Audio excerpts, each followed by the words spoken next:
Olá, você que apoia a restauração da monarquia e seu canal Brasil Monarquista. Meu nome é Thiago, falo daqui de Porto Alegre, seja bem-vindo. O assunto que nós vamos comentar hoje é a doutrinação antimonarquista no Brasil.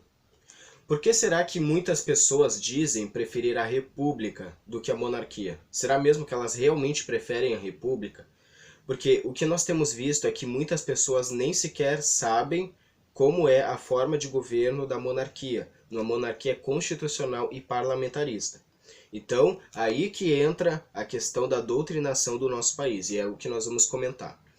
Bom, na época, quando foi proclamada a república do nosso país, que foi um golpe de Estado, ou seja, o que aconteceu? Quando a nossa família foi exilada, então, nessa época já começou a doutrinação, foi proibida a família imperial botar os pés no nosso país, foi proibida qualquer tipo de ensinamento sobre monarquia e qualquer tipo de propaganda naquela época.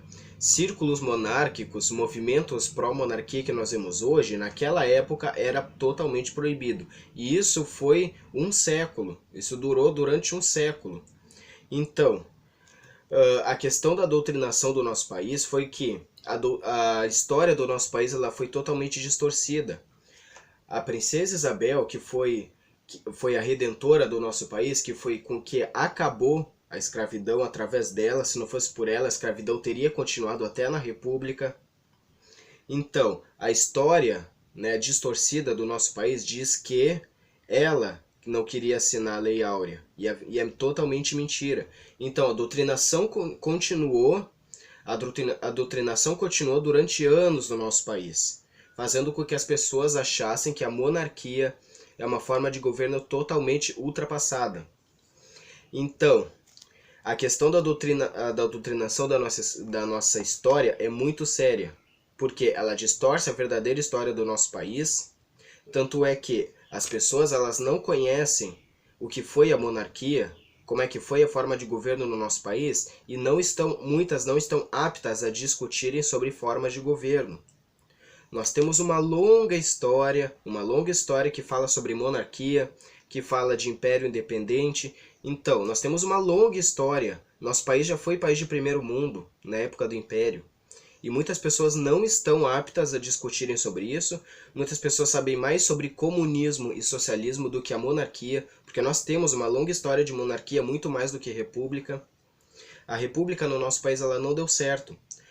A doutrinação do nosso país ela foi tão forte porque a gente vê muitas pessoas dizendo viva a república mesmo com seus defeitos. Ou seja, a gente vê o Congresso aprovando leis sem antes consultar o povo, o Poder Judiciário aprovando leis, sendo que isso é a função do Poder Legislativo. O Judiciário está passando por cima da Constituição, passando por cima das leis. Ou seja, isso é ferir a nossa Constituição. A nossa República está muito falida. A gente tem visto escândalos, inúmeros escândalos de corrupção, de pessoas que desviaram milhões e milhões e milhões. Ou seja, o dinheiro roubado do povo já chegou na casa dos trilhões. Então, ou seja, e mesmo assim, muitas pessoas continuam defendendo república e depois são essas pessoas que querem que políticos vão presos. Ou seja, não é apenas trocar de político, mas sim é mudar a forma de governo. É dessa forma que o nosso país vai mudar. Então, a doutrinação do nosso país ela foi muito forte por causa disso. Então, não é fácil a gente acabar com doutrinação mais de um século. Não. Nós estamos divulgando a causa monárquica, defendendo a monarquia, esclarecendo como funciona a forma de governo da monarquia por causa disso, para acabar com essa doutrinação e mostrar para as pessoas que a única solução para o nosso país é a monarquia constitucional e parlamentarista. Bom, esse foi o assunto do vídeo de hoje, espero que vocês tenham gostado, agradeço que assistiu até agora. Muito obrigado.